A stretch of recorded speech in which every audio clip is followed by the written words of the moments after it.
Интеркултура. Добре дојдовте во уште едно издание на шорткастот Интеркултура. Мој денешен гостин е Елвис Шакири, извршен директор на невладината организација Ромалитико, која што се занимава со ромски прашања, една од стожерните организации од овој тип. Елвис, вие бевте стожер и на стратегијата за инклузија на ромите за 10-годишен период.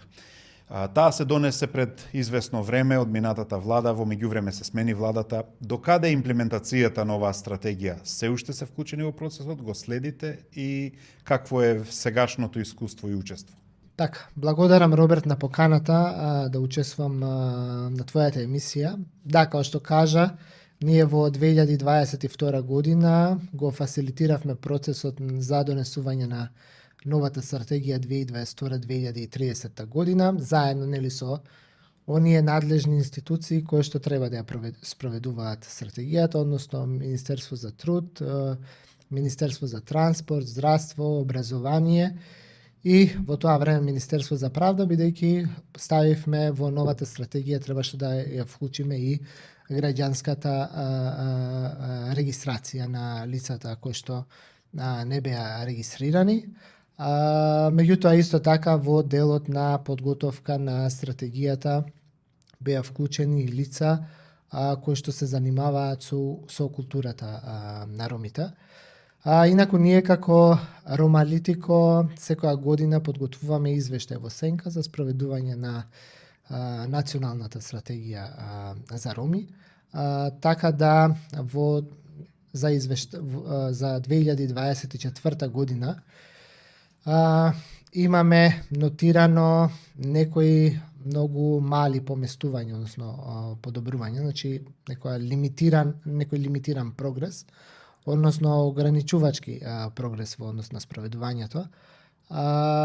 И тој не се разликува за разлика од 2023 година, па и од претходната стратегија. Дали да речеме ова промената на власта, па и промената на некои ресори, на применување на министерствата и така натаму, дали тоа помага или отежнува или нема никакво влијание?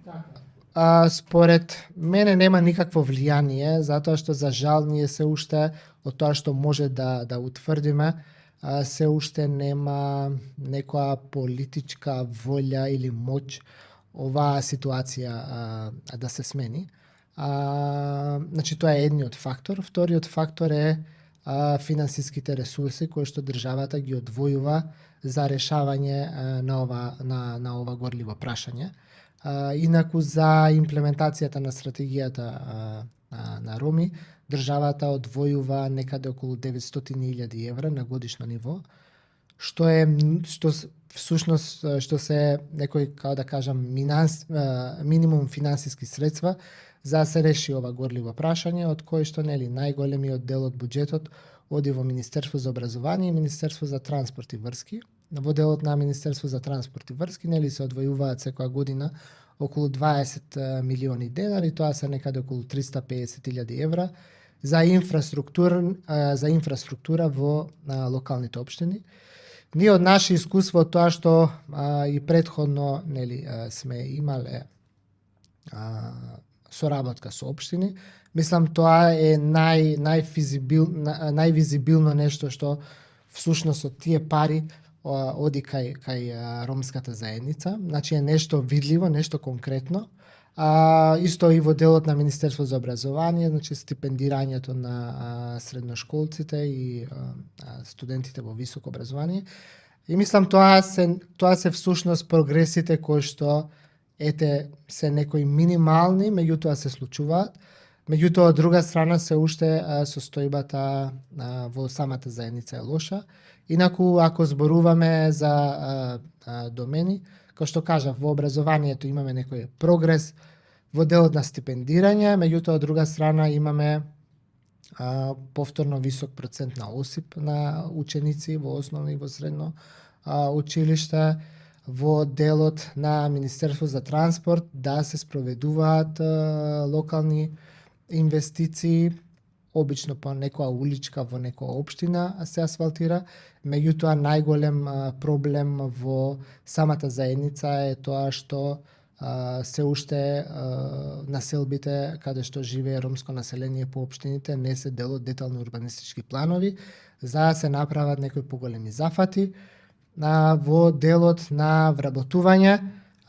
Делот ромите користат активни мерки за вработување, меѓутоа зависно од мерката таа се движи од 1 до 3%. Меѓутоа се уште имаме, да речеме, во делот на вработување бројката варира од 11 до 10.000, значи некаде во просек околу 10.500 невработени лица секоја година. На ниво на држава имаме околу 100.000 регистрирани невработени, и ако се направиме некоја компарација, тоа 10% од лицата кои што бараат работа, кои што се регистрирани, се лица припадници на ромската заедница. Тука не се вбројуваат секако и лицата кои што воопшто не се регистрирани. Така да процентот на невработеност кај самата заедница е доста висок. И во делот на здравство, се уште имаме проблем со пристапот до примарна здравствена заштита, стигма, дискриминација по здравствените институции. Да, и него спомена во делот на образование, случаите со сегрегација во општините.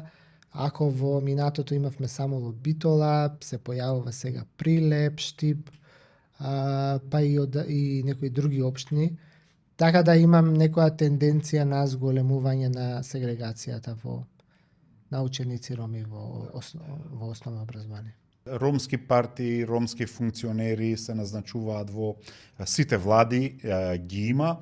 Дали вие исто така и како организација и како јавни личности се залагавте за создавање консензус на приоритети во ромската заедница? Од друга страна и ромската заедница, како и сите други, се исцепкани во неколку партии кои што ги застапуваат нивните интереси. Има доста здруженија, многу повеќе, да речеме, од реалната нивна моќ. И дали таа расцепканост придонесува да се намали или зголеми ова политичка волја за која што збориме? Па видете, за жал, од осамостувањето на државата, ромската заедница на почетокот имало една или две партии, може би така било поконцентрирано ромското гласачко тело, меѓутоа во изминатиот период ние бевме сведоци на регистрирани повеќе од 10 политички партии. Од една страна тоа е можеби демократски, меѓутоа од друга страна го расцепкува гласот на ромската заедница и всушност таа расцепканост ромските политичари не можат кога преговараат, не можат да издействуваат некоја, да речеме, политичка позиција која што директно би работела кон подобрување на ромската заедница или пак да би можеле да издействуваат поголем буџет.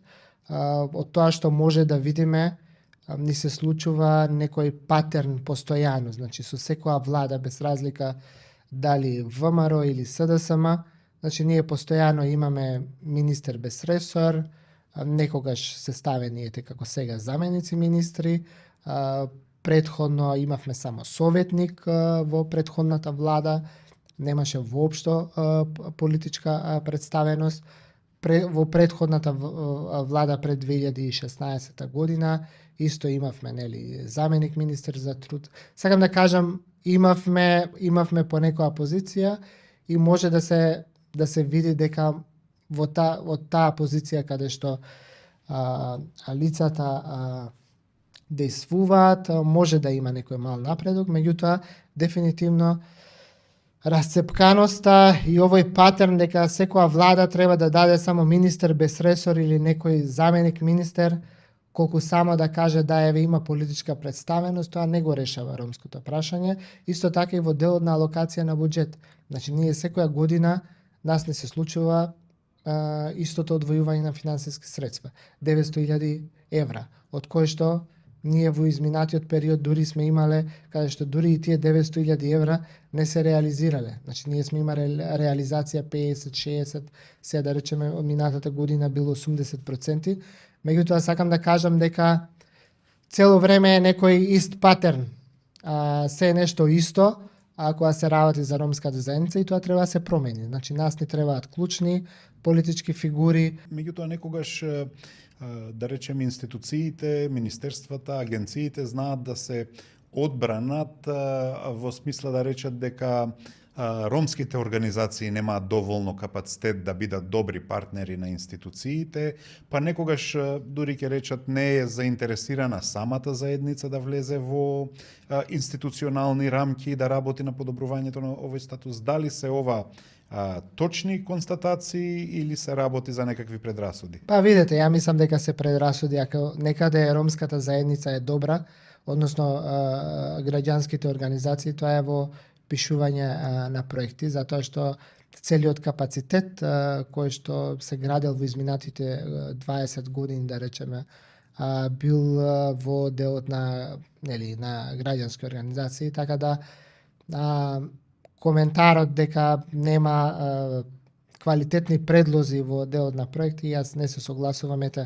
Ќе споменам и во делот на култура, секогаш ние имаме неколку ромски организации кои што секоја година аплицираат за да добијат одреден буџет од Министерство за култура, меѓутоа секогаш тие средства, да речеме, се минимални, некаде по 1000-2000 евра се дава и со тоа всушност се загрозува самата ромска култура во нашата држава. Кога зборуваме веќе за таквиот однос за дискриминација и стигма, ние се уште сме сведоци, посебно за време на летен период, како роми се уште не им се дозволува да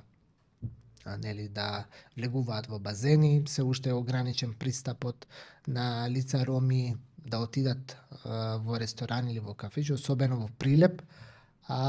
Така да комплексен е проблемот и мислам дека ваквите аргументи не држат вода. За крај, вие и генерално ромскиот сектор и ромите како една од најранливите категории граѓани добива солидна поддршка и помош во разни грантови и донации од страна на USAID и другите американски фондови. Дали оваа најнова ситуација ја загрозува состојбата и дали ве загрози и вас како организација? Така, Роберт, вака, јас сум многу среќен што имавме поддршка од страна на USAID, затоа што со помош на USAID направивме значителен напредок во смисол на визибилни резултати кај самата ромска заедница и морам да ги споменам. Да речеме, ние после 30 години успеавме да осветлиме ромски маала. Значи, за прв пат после 30 години одредени ромски маала добија јавно осветлување. Така да ние во изминатиот период успеавме да осветлиме некаде околу 15 километри улици во ромски средини. Тука морам да кажам дека допринос имаше и ромската диаспора.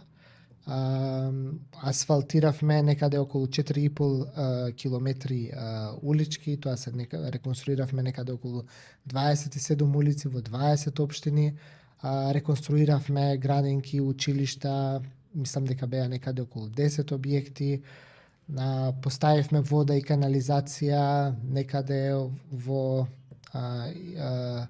должина од 1 километар. Со другиот механизам дадовме голем број на сервиси, така да направивме нешто визибилно кај самата заедница. Меѓутоа, да, бевме засекнати од ситуацијата. Ви благодарам за гостувањето. Ви благодарам за поканата. Интеркултура.